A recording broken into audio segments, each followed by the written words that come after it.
नमस्कार। एकता शान्ति र संस्कारको सभा कालिका एसडीमा तपाईलाई स्वागत छ। म गीता गुरुङ। कालिका समाचार सुरु गरौँ प्रमुख समाचारका शीर्षकहरूबाट।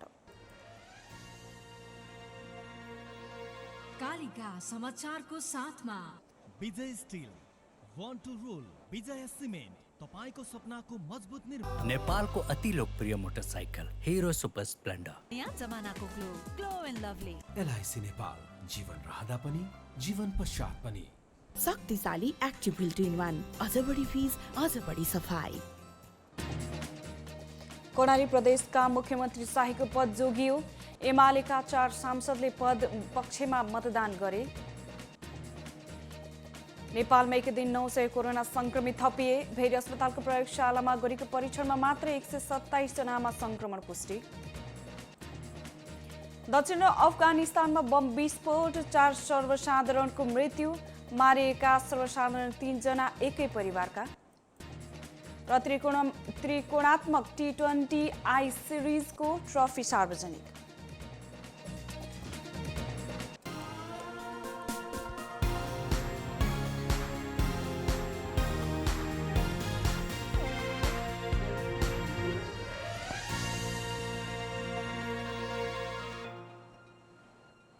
कालिका समाचार सुरु गरौँ राष्ट्रिय समाचारबाट।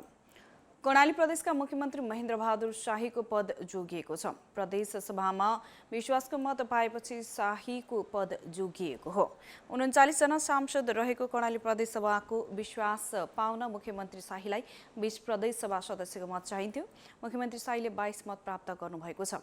प्रदेश सभामा मुख्यमन्त्री शाहीको दल नेकपा माओवादी केन्द्रका 12 जना मात्र सांसद रहेका छन्। 6 जना सांसद रहेको नेपाली कांग्रेसले पनि मुख्यमन्त्री शाहीलाई विश्वासको मत दिएको छ। एक सदस्य रहेको राप्रपा भने तटस्थ रहेको छ। नेकपा एमालेका 4 जना सांसदले मुख्यमन्त्री शाहीको पक्षमा मतदान गरेका हुन्। एमालेका प्रकाश ज्वाला, कुर्मराज शाही, नन्दसिंह बुढा र अमरबहादुर थापाले क्रस गरेर माओवादी केन्द्रका मुख्यमन्त्री शाहीको पक्षमा मतदान गरेका हुन्। परराष्ट्र मन्त्री प्रदीप कुमार गेवालीले नेपाल र भारत बीचमा देखिएका सबै समस्यालाई छलफल र संवादबाट आपसी समझदारीमा हल गर्नुपर्ने बताउनु भएको छ। आज नेपाल भारत मैत्री संघका नवनिर्वाचित केन्द्रीय कार्यसमितिको पद हस्तान्तरण कार्यक्रमलाई सम्बोधन गर्दै परराष्ट्र मन्त्री गेवालीले नेपाल र भारत बीचमा देखिएको सीमा समस्या समाधान लगायतका सबै खाली समस्याको समाधान आपसी समझदारीमा गर्न सकिने बताउनु भएको हो।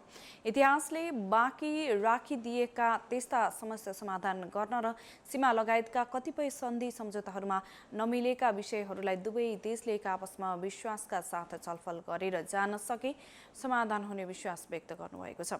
परराष्ट्र मन्त्री गेवालीले कोभिड विरुद्धको लडाईँमा नेपाल र भारत एकसाथ अगाडि बढेको पनि बताउनु भएको छ। नेपालका लागि भारतले कोभिड विरुद्धको खोप उपलब्ध गराएर सहयोग गरेको पनि उहाँले बताउनुभयो। त्यस्तै नेपाल र भारत बीच खुला सिमाना रहेको र मानिसहरूको आवागमनका कारण कोभिड महामारी फैलन नदिन दुवै देशले सहकारी गरी काम गरिराखेको पनि उहाँले बताउनु भएको छ। कार्यक्रममा सञ्चार तथा सूचना प्रविधि मन्त्री पार्वत गुरुङ र नेपाल र भारत बीचको सम्बन्धलाई थप बलियो बनाउनु पर्ने बताउनु भएको छ।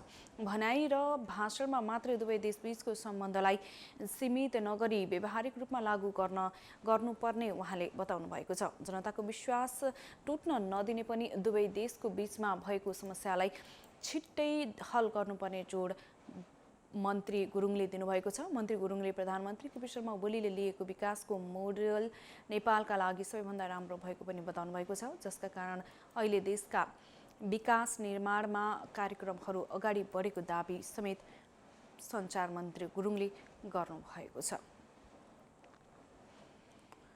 संसदीय समितिले बालबालिकाहरू कोभिड-19 महामारीको जोखिममा परेको भन्दै तत्काल विद्यालय बन्द गरी वैकल्पिक माध्यमबाट पठन पाठन सुचारू हुने व्यवस्था मिलाउन सरकारलाई निर्देशन दिएको छ। राष्ट्रिय सभा अन्तर्गतको दिगो विकास तथा सुशासन समितिको शुक्रबार बसेको बैठकले विद्यार्थीमा कोरोना संक्रमणको पुष्टि भइसक्दा पनि विद्यालय सञ्चालनले विद्यार्थीको भौतिक उपस्थितिमा नै कक्षा सञ्चालन गरिरहेको र त्यसले बालबालिकामा संक्रमणको जोखिम बढाएको निष्कर्ष परामर्श निकालेको हो। समितिले स्वास्थ्य मन्त्रालयको विज्ञप्ति तथा विज्ञहरूको सुझावलाई ध्यानमा राखेर अत्याधिक जोखिमको वर्गमा रहेका बालबालिका तथा युवाहरूको जीवन रक्षाका लागि तत्काल भौतिक उपस्थितिमा हुने सिकाइ बन्द गरी अनलाइन वा वैकल्पिक माध्यमबाट पठन पाठनको व्यवस्था मिलाउन सरकारलाई निर्देशन दिएको छ। यसअघि छलफलमा सहभागी समिति सदस्यहरूले भौतिक उपस्थितिमा स्कुलमा हुने पठन पाठन लगायत क्रियाकलापका कारण ठूलो संख्यामा बालबालिकाहरू कोभिड-19 को उच्च जोखिममा रहेको भन्दै तत्काल विद्यालयहरू बन्द गर्न सरकारलाई सुझाव दिनुपर्ने धारणा राख्नु भएको थियो। समिति सदस्य रमेशजङ रायमाझीले प्याप्सन एन्ड प्याप्सनको आर्थिक चलखेलमा शिक्षा मन्त्रालय लागेको र निर्वाध स्कुल सञ्चालन गर्न दिएको आरोप लगाउनु भएको छ। उहाँले ललितपुर स्थित डिएभी स्कुलले विद्यार्थीमा कोरोना संक्रमण पुष्टि हुँदा पनि विद्यालय सञ्चालन गरेर थप जोखिम बढाएको भन्दै त्यस्ता स्कुलको अनुगमन गरी कारबाही गर्नुपर्ने धारणा राख्नु भएको छ। समितिका अर्का सदस्य दीनानाथ शर्माले भारतमा कोभिड-19 संक्रमणको अवस्था भयावह स्थितिमा रहेको र खुला सिमानाका कारण त्यसको असर नेपालमा पनि पर्ने भएकाले स्वास्थ्य सतर्कतामा मापदण्डलाई कडाइका साथ पालना गर्न गराउनका लागि नेपाल सरकारलाई निर्देशन दिनुपर्ने धारणा राख्नु भएको थियो। बैठकले आगामी बजेटलाई दिगो विकास लक्ष्य मैत्री बजेट बनाउन सरकारलाई निर्देशन दिएको छ। सर्वोच्च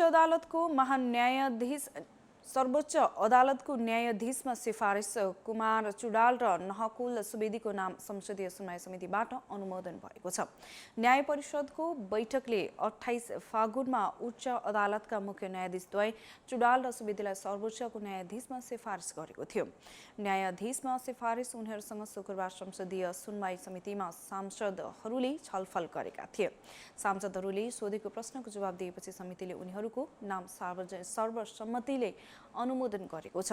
समितिले उनीहरू योग्यता, क्षमता र अनुभवका आधारमा उक्त पदका लागि योग्य देखिएकाले सर्वसम्मतिले अनुमोदन गरेको निर्णय गरेको छ। संसदीय सुनवाई समितिबाट नाम अनुमोदन भएपछि प्रस्तावित न्यायाधीश चुडाल र सुवेदीलाई राष्ट्रपतिले सर्वोच्च अदालतको न्यायाधीशमा नियुक्त गर्ने संवैधानिक व्यवस्था छ। पछिल्लो 24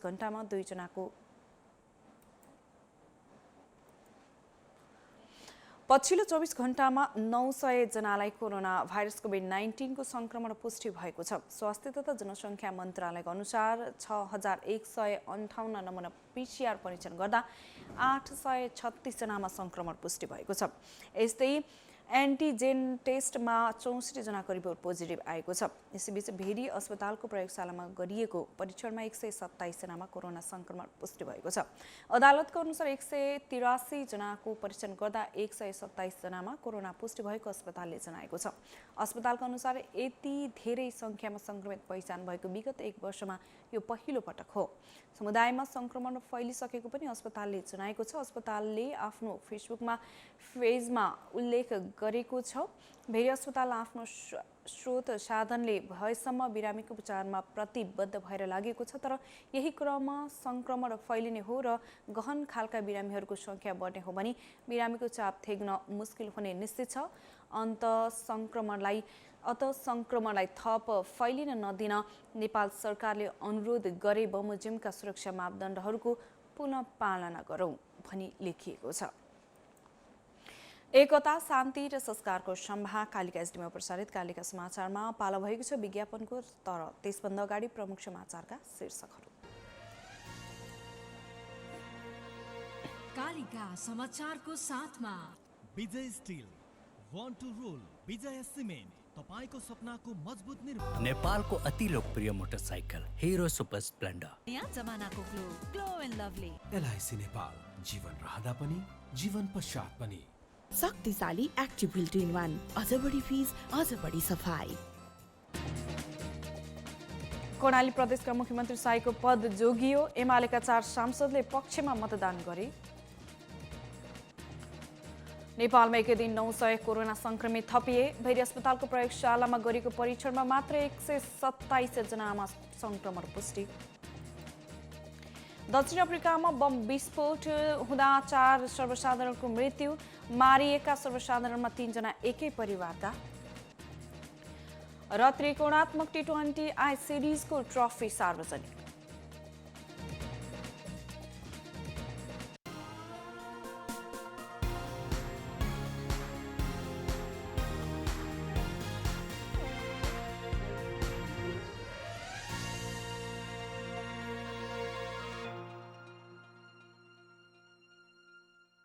पूर्ण स्वचालित मसिनमा उच्च स्तरीय ब्लेड प्रयोग गरी उत्पादन भएको नेपालको पहिलो टेगुम जर्मनी प्रविधिद्वारा उत्पादित विजय स्टिल सम्पूर्ण रूपमा ल्याब परीक्षणपछि उत्पादन हुने अत्यधिक भूकम्प प्रतिरोधक, वर्षौंसम्म टिक्ने, खिया प्रतिरोधक, उच्च शक्ति, उत्कृष्ट वजन अनि उच्च लचकता, अग्नि प्रतिरोधक, रिब्समा अतिरिक्त मोटाई, उच्च वेल्डिङ क्षमता अनि उच्च इलोङ्गेसन, एक नासको तौल, लम्बाइ अनुपात। अब आफ्नो निर्माणलाई दिनुहोस् विजय स्टिलको शक्ति। Vijay steel FE 500, FE 500D, Vijay steel, born to rule. मेरो हिरो सुपर स्प्लेन्डर, मेरो हिरो कति प्यारो, अरू पनि होला राम्रो, तर पनि मेरै हिरो प्यारो। पहाडेर ओहो तर कति सुन्दर हाम्रो, बाधा भने कति हो, त्यसैले हिरो सुपर स्प्लेन्डर नै प्यारो। घाम लागे हुन्छ धुलो, पानी परे हिलो मैलो, त्यसैले त हिरो सुपर स्प्लेन्डर नै प्यारो। सबैलाई सुहाउँदो सुपर स्प्लेन्डर नै प्यारो। नेपालको अति लोकप्रिय motorcycle Hero super Splendor.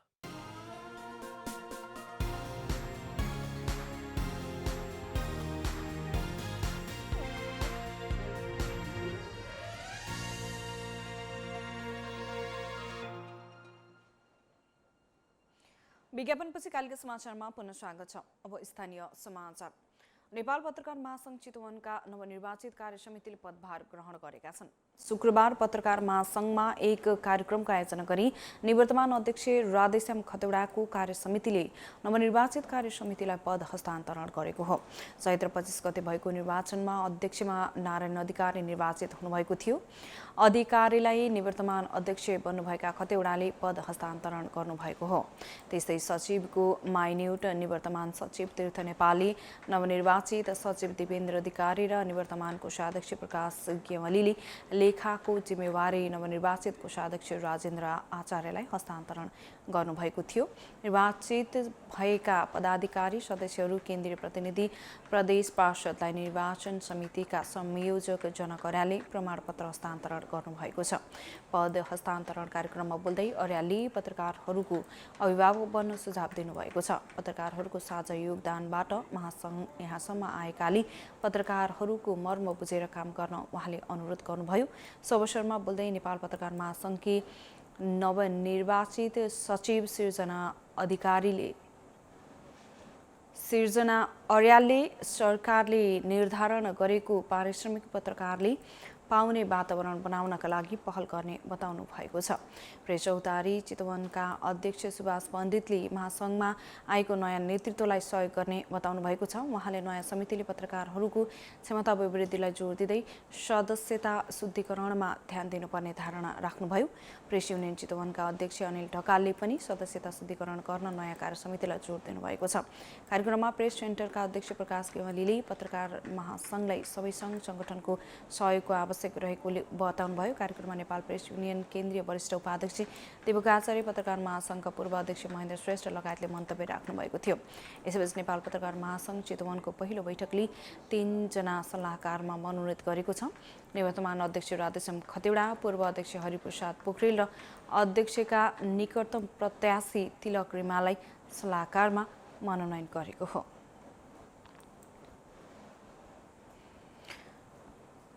Kalika समाचारमा अब अन्तर्राष्ट्रिय समाचार। अफगानिस्तानको कान्दाहार प्रान्तमा बिहिबार राति भएको एक कार बम विस्फोटमा परि कम्तीमा 4 जनाको मृत्यु भएको स्थानीय प्रहरी स्रोतले आज शुक्रबार पुष्टि गरेको छ। मारिएका ती सर्वसाधारणमा 3 जना एकै परिवारका रहेको पनि बताइएको छ। एक महिला र उनकै 2 बच्चाको मृत्यु भएको समाचारमा जनाइएको छ। शाहवालीकोट जिल्लाको जर्ताली इलाकामा ती परिवारको गाडी बमसँग ठोकिँदा उनीहरूको सवारी साधन ध्वस्त भएको प्रहरी प्रवक्ता जमाल बरागजाईले सिन्वाहा समाचार समितिलाई जनाएको छ। अफगानिस्तानमा आतंककारीहरूले सुरक्षा बललाई लक्षित गर्दै गृह निर्मित बम सडक किनारमा विस्फोटन गराउँदै आएका छन्। यस्ता घातक हतियारहरूले सर्वसाधारणलाई पनि बारम्बार हानि पुर्याउँदै आएको छ। अफगानिस्तानमा सन् 2020मा जारी सशस्त्र द्वन्द परि 2950 भन्दा बढी सर्वसाधारणको मृत्यु हुनेको साथै 5540 भन्दा बढी घाइते भएको देशको स्वतन्त्र मानवाधिकार आयोगले जनाएको छ। सन् 2020मा भएका अर्को छुट्टै घटनाहरूमा 330 जना महिला र 565 बालबालिकाको मृत्यु भएको सो आयोग थप जानकारी दिएको छ। कालीका समाचारमा अब खेल समाचार। नेपाल क्रिकेट संघ क्यानले शुक्रबार एक पत्रकार सम्मेलन गर्दै नेपालका कप्तान ज्ञानेन्द्र मल्ल, नेदरल्यान्ड्सका पिटर सिलार र मलेसियाका कप्तान फैज अहमदलाई राख्दै ट्रफी सार्वजनिक गरेको छ। जर्मनीमा निर्मित उक्त ट्रफीमा सोरोब्स्की मणि जटित रहेको क्यानले जानकारी दिएको छ। नेपालले नेदरल्यान्डसँग शनिबार खेल्दै त्रिकोणात्मक सिरिज सुरुवात गर्नेछ। डबल राउन्ड रोबिनको आधारमा हुने उक्त प्रतियोगिता शीर्ष 2 टोली फाइनलमा पुग्नेछ। फाइनल वैशाख 11 गते हुनेछ। नेपालले ज्ञानेन्द्र मल्लको कप्तानीमा स्पिनर साहब आलमलाई पहिलो पटक समेट्दै 15 सदस्यीय टोली घोषणा गरिसकेको छ।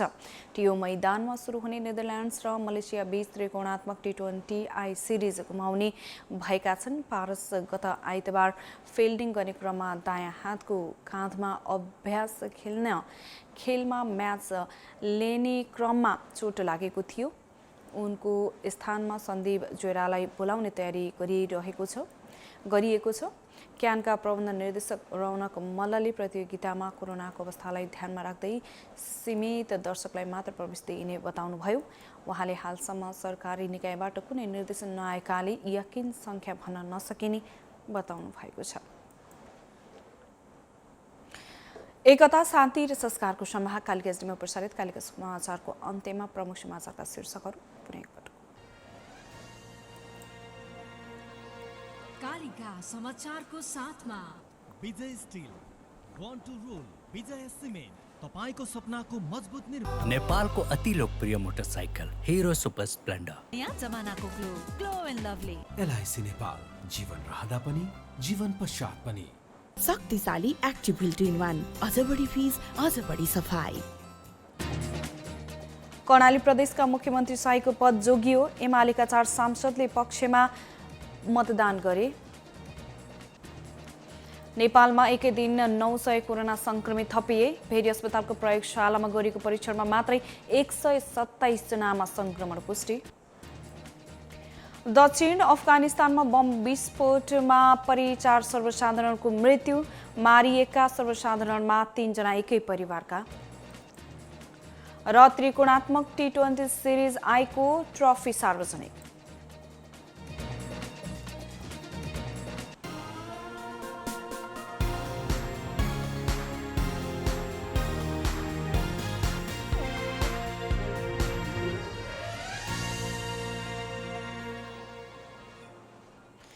एकता, शान्ति र संस्कारको समाह कालिका एसडीमा प्रसारित कालिका समाचार अहिलेका लागि यति नै। हेर्दै गर्नुहोला कालिका एसडी। म गीता गुरुङ बिदा हुन्छु। नमस्कार।